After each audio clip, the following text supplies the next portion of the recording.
सिन्नर येथील एका व्यापाऱ्याला शेअर मार्केटमध्ये गुंतवणूक करण्यास सांगण्यासाठी व्हॉट्सअपवर एका अनोळखी व्यक्तीने संपर्क केला। त्यांचा विश्वास संपादन करून व्हॉट्सअपच्या वर एक लिंक पाठवली।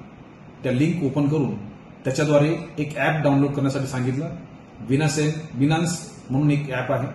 त्या ॲपच्या माध्यमातून शेअर मार्केटमध्ये क्रिप्टोकरन्सीच्या माध्यमातून इन्व्हेस्टमेंट करण्यासंदर्भातली माहिती दिली।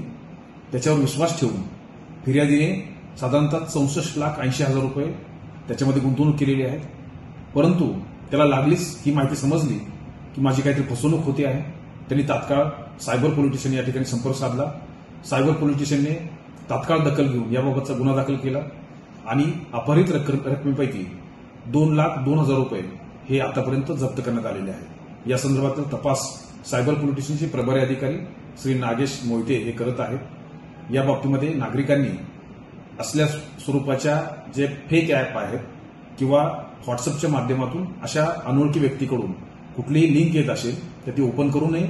या बाबतीमध्ये कुठेही अशा स्वरूपाची इन्व्हेस्टमेंट होत नाही ते करण्याचा प्रयत्न करू नये। त्याचबरोबर बँकेकडून किंवा इतर आर्थिक संस्थाकडून कुठल्याही स्वरूपाची माहिती ही ओटीपीच्या माध्यमातून किंवा इतर गोष्टी मागण्यात आली तर त्याबाबत फोनवर कुठलीही माहिती देण्यात येऊ नये। धन्यवाद।